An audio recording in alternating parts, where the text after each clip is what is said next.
17번의 아폴로 미션들을 통해 12명의 우주비행사가 달 표면을 걸었다고 합니다. 인류의 우주 탐사에는 중대한 역할을 했으며 각각의 미션은 새로운 역사를 만들었습니다. 이러한 성과는 시행착오와 노력 없이는 이루어지지 않았을 것입니다. 아폴로 13 미션도 훌륭한 미션이었습니다. 단 실패했다는 게 흠이죠.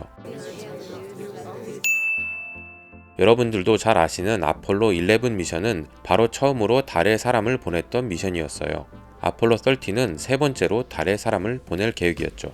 열흘 정도 다녀올 계획이었던 이 미션을 위해 이전 미션들에서 달에 남겨놓고 온 장비들을 활용할 방법뿐 아니라 지질학에 대한 교육까지 미션 현장에서의 시간 1시간당 지구에서는 5시간씩 미리 훈련을 했다고 합니다.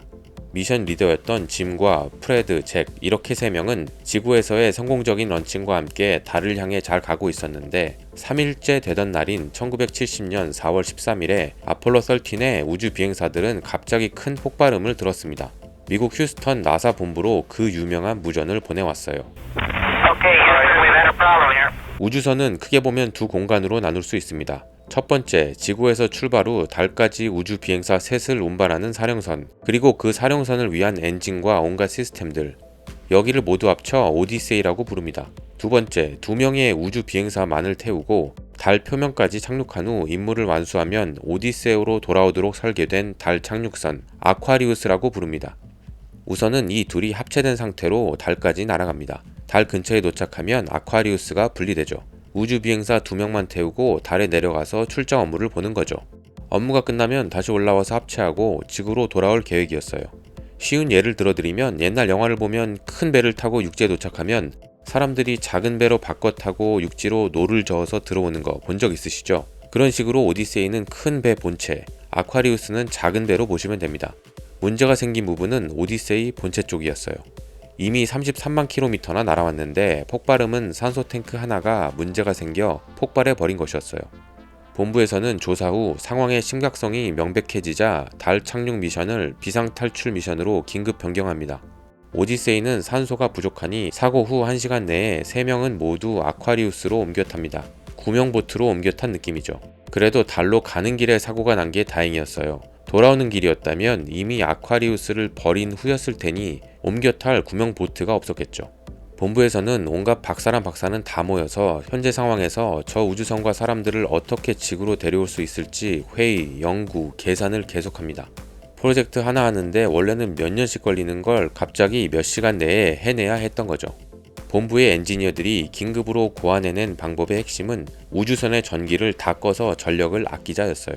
그 전력을 모두 우주선으로 몰아주기로 합니다. 그 결과 우주 비행사들은 엄청 춥고 전기가 없으니 어두워졌습니다. 본부는 이 정도는 인간이 버틸만 하다고 계산해냈던 것이었습니다. 어두워진 우주선 내부의 온도는 3도까지 떨어졌다고 하는데 우주 부츠를 신고 여분의 작업복을 입고 버텼죠. 아까 말씀드렸듯이 원래 아쿠아리우스 착륙선은 2명이 이틀 동안만 타도록 설계되어 있어서 3명이 4일 이상 타면 산소가 부족할 것도 대비해야 했어요. 우주선 안에 있는 비닐봉지, 테이프, 종이 등을 활용해서 만들 수 있는 이산화탄소 제거 장치를 긴급으로 설계해서 우주 비행사들에게 제작 방법을 알려주기도 합니다. 물이 부족했던 것도 큰 문제였죠. 이 부분은 그냥 적게 마시면서 버티기 작전으로 갑니다. 소변을 우주로 내보내면 우주선의 운동 방향에 방해가 될 수 있다는 계산도에서 절대 밖으로 내보내지 말라는 지시도 있었죠. 지구로 귀환하는 방법으로는 우주선의 속도가 너무 빨라서 당장 유턴은 말이 안 되니 스윙 바이라는 형태로 자연스럽게 달을 돌아서 오는 방법을 선택했습니다. 달을 돌아가는 동안 약 8분 동안은 지구와 태양의 빛을 전혀 받지 못해서 우리 지구에서는 상상하거나 경험하기도 어려운 그냥 완전 어둠 상태였다고 합니다. 우주 비행사들은 본부 지시에 따라 아쿠아리우스를 수동 조종해서 지구로 향합니다. 철저한 훈련을 받은 우주 비행사들은 본부의 지시가 말도 안 되는 방법으로 들렸을 수도 있었겠지만 어려움이나 불만 없이 척척 잘 수행해냈습니다. 사고 후에도 아무도 소리를 지르거나 패닉하지 않았어요.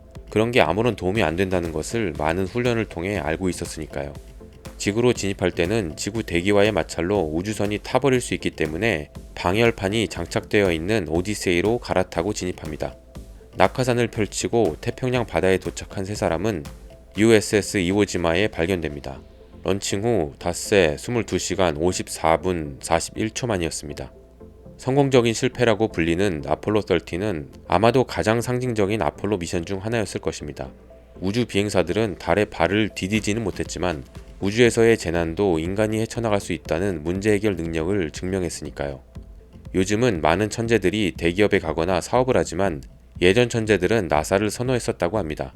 이 사람들이 모여있는 본부의 지원팀은 혁신적인 사고로 우주 비행사들을 안전하게 집으로 데려올 솔루션을 빠른 시간 안에 설계해냈습니다. 당시 42살이었던 짐 대장은 아폴로 13 미션에 합류했을 때 세계에서 가장 많이 우주를 여행한 사람이었습니다. 미션 후에는 사기업의 임원으로도 근무하셨고 우주 비행을 컨셉으로 한 레스토랑을 운영하시기도 했습니다. 톰 행크스 배우 주연의 1995년 영화 아폴로 13의 원작을 집필하기도 하셨죠. 현재 90을 훌쩍 넘기셨지만 정정하십니다. 프레드 선생님은 그 후로도 나사 프로젝트를 수행하셨고 테스트 파일럿으로도 활동하셨습니다. 잭 선생님은 미 공군 출신으로 아폴로 미션 전에는 한국에서 복무한 이력도 있으십니다. 1953년에 한국에서 공무 수행 중 비행기 추락 사고를 당한 적이 있었는데 그때도 기적같이 생존하셨었죠. 1982년에 미국 하원 의원에 당선되셨는데 안타깝게도 캠페인 기간 중 암 진단을 받으셨고 취임 직전에 사망하셨습니다. 오늘 이야기는 여기까지입니다. 내용이 유익하셨다면 구독, 좋아요 부탁드립니다. 감사합니다.